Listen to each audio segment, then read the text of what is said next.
Bertrand. Bonsoir. Ce député-maire UMP de Saint-Quentin. Pour vous interroger ce soir, Jean-Jérôme Bertolus. Bonsoir Jean-Jérôme. Bonsoir Xavier Bertrand. Vous allez nous dire, Xavier Bertrand, comment vous voyez l'avenir de l'UMP un mois après sa victoire municipale et un mois avant les élections européennes. L'Europe, un sujet qui divise assez profondément votre parti. Vous nous direz ce que vous pensez de cette discorde et où vous vous situez. Nous vous interrogerons aussi sur les autres grands dossiers de l'actualité, le plan d'économie de 50 milliards d'euros, plan qui provoque une crise à gauche à tel point que les rumeurs de dissolution de l'Assemblée sont de plus en plus fortes. Est-ce réaliste selon vous? Et que devrait faire l'UMP dans ces circonstances? Vous nous donnerez votre réponse. Avant tout cela, Xavier Bertrand, le dossier Alstom, l'un des principaux dossiers de l'actualité en ce moment. Il n'y aura finalement pas de rencontre aujourd'hui entre le gouvernement et le PDG de General Electric, candidat au rachat partiel d'Alstom. Le gouvernement, dans ce dossier, a-t-il raison de vouloir prendre son temps?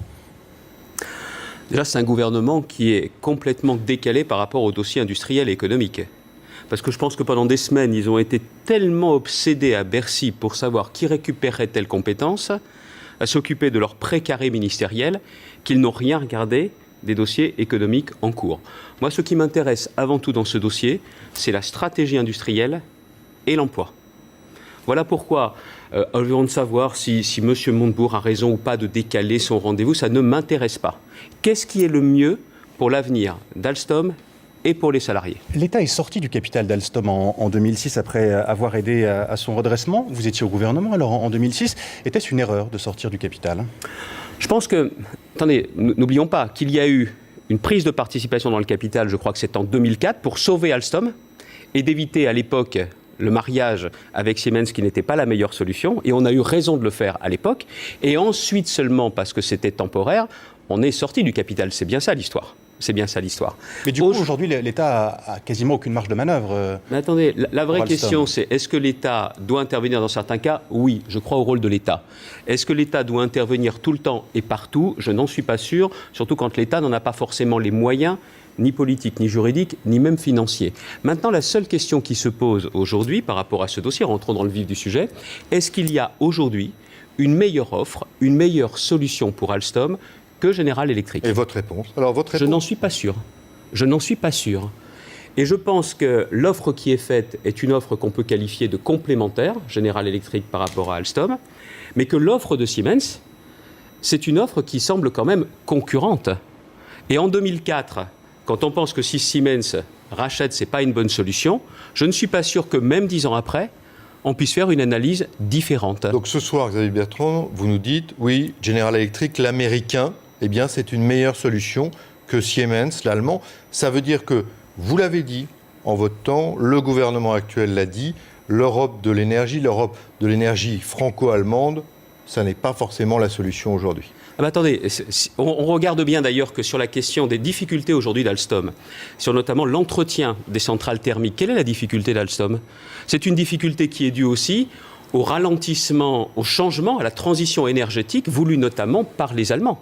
C'est aussi une des raisons, des problèmes que rencontre Alstom. Et vous savez aussi pertinemment que vous ne pouvez pas faire d'Europe de l'énergie si vous restez concentré sur le fameux couple franco-allemand. Ça n'est pas possible. Avec des Allemands qui veulent sortir du nucléaire à marche forcée, en dépensant un maximum d'argent, et nous-mêmes qui avons tout intérêt à garder une part prépondérante du nucléaire en France. Et la transition énergétique est, à mon sens, une erreur en Allemagne. Ça serait aussi une erreur en France, même plus qu'une erreur, une folie, quand on connaît le poids du nucléaire dans notre pays. Il ne faut pas sortir du nucléaire, il ne faut pas aller dans une transition énergétique comme veut le faire le gouvernement actuel. Pourtant, Ségolène Royal dit que cette transition énergétique pourrait créer 100 000 emplois en 3 ans, en ces temps où le chômage est assez fort, ce n'est pas négligeable. Et elle en détruirait combien, cette transition énergétique? À Fessenheim, on ferait comment, par exemple, pour commencer? Non, je crois qu'il ne faut pas se tromper. En France, nous avons une énergie que nous réussissons à payer encore moins cher pour les particuliers et les entreprises que dans d'autres pays, grâce notamment au nucléaire. Qu'il faille développer d'autres énergies alternatives, évidemment, tout le monde a cela en tête. Mais en tout état de cause, il ne faut pas sortir du nucléaire et il ne faut pas, pour faire plaisir aux Verts, parce qu'on voit bien que la nomination de Mme Royal, la façon de dire on va vers une transition énergétique, c'est tout simplement pour essayer toujours cette logique du compromis qui est très éloignée de l'intérêt national, de se dire on va faire plaisir aux Verts. Non. Moi, ce qui m'intéresse, c'est l'intérêt du pays, l'intérêt des Français, et la transition énergétique telle qu'elle se dessine aujourd'hui, voulue par François Hollande, est une erreur. Et je reviens sur le sujet, vous avez parlé à l'instant l'américain General Electric. L'américain General Electric, c'est quand même plus de 10 000 emplois aujourd'hui en France. Et ce qui m'intéresse dans les critères qui seront retenus, je ne suis pas le ministre en charge, je ne suis pas près du dossier, mais est-ce que les centres de décision, est-ce que les centres de production, l'emploi, seront le mieux garantis avec General Electric ou avec une autre solution? Si c'est General Electric, il faudra regarder cette offre en priorité. Mais ça, c'est le rôle, c'est le boulot des administrateurs. Arnaud Montebourg a fait part à ce propos, à ce sujet précisément, Xavier Bertrand, de vigilance patriotique. Il veut être vigilant. Est-ce que c'est une expression qui vous parle, que au début, vous pensez tout le monde concrète? s'est dit que le redressement productif... Mais attendez, qui n'est pas d'accord avec le redressement productif national? Tout le monde est d'accord. Et puis au bout d'un moment, on se rend compte que M. Montebourg, il est sympa, mais c'est beaucoup de gesticulation et pas beaucoup de résultats. Hélas. Ça vous inquiète justement Lafarge qui passe sous pavillon suisse, SFR, dont maintenant le siège, le centre de décision, pour reprendre effectivement votre terme, finalement on va se retrouver au Luxembourg, Publicis, Omnicom, etc., etc. Il y a une mondialisation. Et ça ne date pas de ce gouvernement. Hein, non. Il y a une mondialisation qui est aujourd'hui là. Alors on peut faire croire qu'on va se battre contre la mondialisation. Non, parce que ce sont aussi des opportunités pour la France, pour devenir aussi des champions mondiaux. Mais il faut déterminer dans quel domaine. Et puis il y a aussi des sujets sur lesquels il faudrait que l'État puisse jouer un rôle. C'est notamment la question des fonds souverains. Mais comment voulez-vous jouer un rôle quand nous sommes tellement endettés ? Et c'est pour ça qu'il importe de retrouver la maîtrise de notre destin, de nous désendetter, d'avoir des stratégies industrielles et de voir les champions de demain. Je pense pour ma part que si, en France, nous créons vraiment l'écosystème qu'il faut pour tout le secteur du numérique, de la robot numérique, dans 5 à 10 ans, avec des premiers résultats dans 5 ans, la France serait dans le tiercé de tête au niveau mondial. Je pense que nous avons la créativité. Je pense que nous avons aussi les ressources en France, mais si nous mettions tout, nous créons l'écosystème favorable. Qu'est-ce que ça veut dire? Point de vue fiscal, juridique, social, réglementaire, on laisse les créateurs se développer. La France, certainement après les États-Unis et la Corée, peut occuper cette place. Et les emplois de demain, ils sont là. Les emplois de demain sont là. Dans ma ville, Saint-Quentin, j'ai décidé de faire le pari du numérique, de la robot numérique. On voit bien le potentiel de créativité et d'emploi demain. Il faudra bien évidemment toujours garder les emplois industriels. Je crois au poids de l'industrie dans notre pays. Mais il faut aussi se projeter vers l'avenir. Ça a déjà été fait, Xavier Bertrand, avec les pôles de compétitivité. C'est pas suffisant. C'est une stratégie nationale. Et ça n'est pas seulement de prendre 1 ou 2 mesures réglementaires. C'est de créer un écosystème et de dire aux entrepreneurs, allez-y. Créer, développer. Et l'État ne sera pas derrière vous en permanence en refusant de vous faire confiance, mais il vous laisse faire. C'est un changement en profondeur qui est très éloigné, bien sûr, de tous les process administratifs, politiques type. Peut-être aussi l'avantage de ne pas avoir été formaté dans les mêmes grandes écoles publiques que d'avoir un esprit peut-être un peu plus libre. Je l'assume. Vous étiez à l'université, pour l'université de Reims, Champagne-Ardenne, oui, tout à notamment. Fait, tout à fait, mais je n'ai peut-être pas fait aussi le parcours type. Parcours type.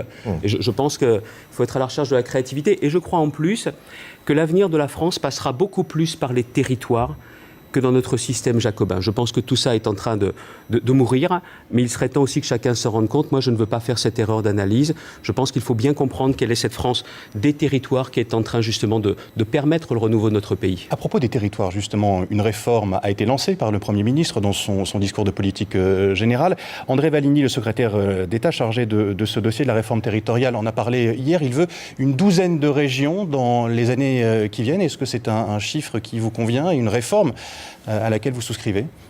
Bon, déjà, cette réforme, telle qu'elle est lancée, elle ne verra jamais le jour. Jamais. Pourquoi? Encore une fois, on est dans un exercice de communication et de gesticulation pour nous dire voilà... Il y a un calendrier pourtant, des propositions en 2015, la mère de toutes les programme en 2016. Et pour application en 2021. Non mais vous voyez un peu le ridicule. Soit cette réforme est importante... Ah non, 2021 c'est pour les départements. Voilà. Les régions... Non, attendez, soyons clairs. Les régions, c'est avant 2017. La division par 2 du nombre de régions, c'est avant 2017. Les départements, c'est 2020. D'accord, avant 2017, mais on va quand même voter pour le même système l'an prochain, pour 6 ans. Vous êtes d'accord? Ça, c'est un problème politique. C'est-à-dire que pourquoi les électeurs pour qui les électeurs vont voter au niveau, effectivement, des élections régionales. Mais après, le gouvernement est bien décidé à faire passer vous qui êtes d'habitude toujours très clair pour expliquer, là, c'est impossible à expliquer. Parce qu'en fin de compte, c'est une réforme qu'on veut lancer aujourd'hui pour dire, voyez... Monsieur Valls est réformateur et pour une application dans 7 ans. Je vous fais une proposition très précise. Si l'on veut que cette réforme se fasse, je propose qu'il y ait un référendum nationale qui soit organisée, qui propose donc de fusionner départements et régions et d'avoir même un nombre de régions inférieur, pourquoi pas 12, mais ce problème ne sera tranché que par les Français. Jamais la classe politique, jamais, qu'elle soit de droite ou de gauche, même si dans les régions elle est principalement à gauche, jamais cette classe politique ne se fera harakiri, jamais elle ne s'imagine disparaître, parce qu'elle veut garder ses habitudes, parce qu'elle veut garder les postes qu'elle occupe. Et jamais, il faut bien le comprendre, nous n'aurons une classe politique aussi réformatrice que les Français. J'ai lancé déjà cet appel qui, bien évidemment, n'a pas été reçu par le gouvernement. Mais si le gouvernement était courageux... Cet appel à un référendum ? Oui, et donc, je fais une nouvelle proposition, je vais déposer avec mes proches amis, David Douillet, Gérald Darmanin, Damien Meslot et Arnaud Robinet, une proposition de loi référendaire pour que cette question du millefeuille administratif puisse être tranchée par les Français eux-mêmes. Si ce ne sont pas les Français qui tranchent, jamais cette réforme ne verra le jour. Quand comptez-vous la déposer ? Si le gouvernement est sincère, nous sommes en train de la rédiger. Elle est courte dans son esprit. Cette réforme doit être tranchée par référendum. Et si c'est le cas, je suis prêt à voter oui à un tel référendum pour qu'il y ait ce changement. Mais je voudrais aussi tordre le cou à une idée. Ce n'est pas cette réforme-là qui réglera tous nos problèmes. Le problème numéro 1 des Français, c'est l'emploi. Et tout doit être mis sur la création d'emplois et sur le maintien de notre niveau d'emploi aujourd'hui, qui est insuffisant, mais il faut arrêter de détruire les emplois, mais il faut en créer beaucoup plus d'emplois. C'est pas ce qu'a dit le gouvernement. C'est ça la vraie priorité aujourd'hui. Parce que vous savez, tant que vous ne mettrez pas un terme aux 30 000 recrutements de fonctionnaires territoriaux qu'il y a eu l'an dernier en France, ça n'est pas seulement en réduisant le nombre d'élus ou le nombre d'échelons qu'on réglera tous les problèmes de la France. Il y a beaucoup de réformes à mener, celle-ci est importante, je propose de la régler par référendum, mais ça n'enlève rien à la priorité des priorités, c'est l'emploi, c'est la compétitivité, c'est la baisse de la dépense publique. Un référendum donc pour cette réforme territoriale, voilà une des propositions que vous faites ce soir sur iTélé, Xavier Bertrand. Proposition de loi référendaire.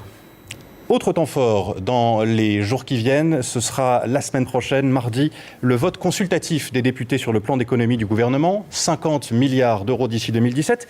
L'UDI pourrait accepter, sous condition de le voter, ce plan. C'est ce qu'a dit Yves Gégaud au journal du dimanche ce matin. À l'UMP, certains ne sont pas contre, Valérie Pécresse, Benoît Apparu, Frédéric Lefebvre. Et vous, Xavier Bertrand, quel sera votre vote ? Je ne voterai pas. Je ne voterai pas pour plusieurs raisons. Vous voterez contre ou vous ne voterez pas ? Je voterai contre. Je voterai contre parce que c'est insuffisant. C'est insuffisant. On a besoin aujourd'hui de faire beaucoup plus que cela. Le problème, ça n'est pas seulement d'éviter que la France ne décroche davantage. Le problème, c'est de remettre notre pays en premier, en tête des grands pays européens, c'est-à-dire un pays qui arrête de perdre de l'emploi, qui arrête de perdre ses enfants, qui s'imagine réussir à l'extérieur. Et si vous voulez faire cela, il faut à la fois beaucoup plus d'économies, mais il faut aussi des réformes en profondeur, des réformes structurelles. Ce coup de rabot, parce que c'est un coup de rabot généralisé que le Premier ministre met en place, je vais vous dire une chose, nous aussi par le passé, et depuis 30 ans même, on a soit augmenté les impôts plutôt que de réduire les dépenses, et on a raboté plutôt que d'engager des réformes de fonds. Nous avons engagé des réformes de fonds sur les retraites, par exemple, sur l'assurance maladie, mais il faut aller beaucoup plus loin et dans tous les domaines. Mais là encore, M. Valls est obligé de mettre en place ce plan parce qu'on le voit bien, il n'arrive déjà pas à tenir les engagements, les promesses de réduction des déficits, mais surtout, même s'il sait ce qu'il doit faire, il n'est pas libre. Il n'est pas libre. Parce qu'il a une majorité, on le voit bien, qui menace de ne pas voter. Et ils n'ont trouvé, je crois, que 20 députés pour soutenir le 21. Plan. Mais 21 vous aussi, qu'est-ce que vous dites à vos amis de la majorité qui, effectivement, vont soit s'abstenir, soit voter pour? On peut citer aussi des proches de François Fillon. Après tout, ce plan, il est dans la continuation de celui de 2011. Vous étiez au gouvernement. Et je vous l'ai dit à l'instant, en 2011, on a même aussi augmenté les impôts. Parce qu'il y avait une urgence. Et aujourd'hui, vous ne voteriez pas le plan de 2011 ? Attendez, puis on peut même se poser la question de savoir ce que j'aurais fait en 1980 quand j'avais 15 ans. C'est pas si vieux que ça, et il y a une continuation politique. Écoutez, il faut aujourd'hui réduire les dépenses. Mais réduire les dépenses, c'est beaucoup plus difficile que d'augmenter les impôts. Réduire les dépenses, ça veut dire, en premier, décider et assumer le fait qu'il doit y avoir, à terme, moins de fonctionnaires dans notre pays. moins de fonctionnaires dans notre pays. Il faudra donc en recruter beaucoup moins à l'avenir. Et ne plus accorder à tous les fonctionnaires le statut de la fonction publique qui fait qu'à chaque fois que vous recrutez un fonctionnaire dans notre pays, qu'est-ce qui se passe ? Eh bien, vous savez que pendant 41-42 ans, vous devrez lui garantir le traitement. Pendant une vingtaine d'années, le paiement de sa retraite, c'est normal, et parfois même la pension de réversion pour sa veuve.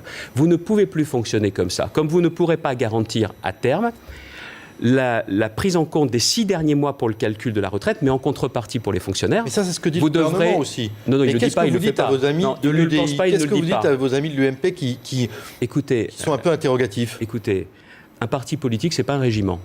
Je crois à la liberté avant tout, à chacun de juger en son âme et confiance. Je ne fais pas confiance à François Hollande, je ne me reconnais pas dans les propositions de Manuel Valls, et si vous voulez me faire dire qu'en 2017, il faudra reprendre exactement ce que nous avons fait avant 2012, je vous dirais non, parce qu'il faudra aller beaucoup, beaucoup plus loin. C'est la seule façon pour notre pays de retrouver une place de pays leader. Et ça n'est pas pour avoir une bonne note dans des classements internationaux, c'est pour faire vraiment reculer le chômage et donner des perspectives aux créateurs, aux entrepreneurs et à nos jeunes. C'est ça qui m'intéresse. Ce plan, Xavier Bertrand, vous l'avez dit, divise la majorité. Certains députés menacent de voter contre ou de s'abstenir. Du coup, les rumeurs de dissolution sont de plus en plus fortes. S'il y avait dissolution, si l'UMP remportait les élections, vous dites pas de cohabitation, la droite ne doit pas gouverner avec François Hollande. Pourquoi ? Je l'ai dit dès le mois de janvier, lors du Conseil national de l'UMP, je l'ai dit devant mes amis, parce que la cohabitation, c'est la République du compromis. Ce serait une crise institutionnelle. C'est la République du compromis. Aujourd'hui, notre pays ne peut plus se permettre ces compromis, ces calculs. Si vous voulez vraiment mettre en tête l'intérêt national et l'intérêt général, il faut que les choses soient claires et qu'il faut qu'une majorité ait les coups des franches. Les coups des franches pour réformer. Avec, d'une certaine façon, un contrat passé avec les Français. Et je pense que c'est l'élection présidentielle qui le permet. Maintenant, je vais jusqu'au bout de mon raisonnement. Parce qu'il y a, bien évidemment, chez François Hollande, qui est l'archétype du politicien, type même 4e République, il faut qu'il sache une chose. C'est que s'il y a une dissolution, s'il prononce la dissolution et qu'il perd, cela voudra donc dire que les Français ne veulent plus ni de lui, ni de sa politique. Et je dis à mes amis de l'UMP qu'il faut dans ces conditions-là refuser toute cohabitation, et donc refuser de participer à un gouvernement, mais c'est le président de la République qui se serait placé de lui-même dans cette position. Il faut qu'il sache à l'avance. Je suis pour que les choses soient claires, on ne peut plus clair. S'il dissout et qu'il perd, c'est que les Français ne veulent plus ni de lui, ni de sa politique. Voilà pourquoi, je l'ai dit, dès janvier, je reste constant sur cette position. Je vois nombre de députés me dire qu'ils partagent cette conviction. Je vois beaucoup de Français nous dire « ça ne peut pas continuer comme ça ». Mais toujours est-il qu'institutionnellement, le président de la République a été élu pour 5 ans, je le sais. Mais s'il changeait les règles, il faut, dans ces conditions-là, qu'il accepte la règle du vote des Français. D'un seul mot, parce qu'en amont, ça veut dire que mardi, si le gouvernement n'obtient pas la majorité, il faut dissoudre, parce que là, on est en pleine politique fiction quand même. Au président de la République de prendre ses responsabilités. C'est au Premier ministre aussi de savoir exactement où il en est, ce qu'il fait. On voit bien que c'est panique à gauche aujourd'hui. Et l'intérêt national, il est où dans tout cela ? Quand on voit justement qu'on ne prend pas certaines mesures, qu'on ne va pas jusqu'au bout pour s'assurer le vote de quelques parlementaires supplémentaires. Je crois que le spectacle qui est donné là aujourd'hui éloigne les Français de la politique par la faute notamment de François Hollande. Xavier Bertrand, vous restez avec nous. Politique Week-end, l'invité revient sur iTélé après une courte pause. Nous parlerons notamment de l'UMP, de l'État, de votre parti, de la nouvelle génération révélée en partie par les dernières élections municipales. Et puis nous retrouverons également Roselyne Bachelot pour son édito. A tout de suite.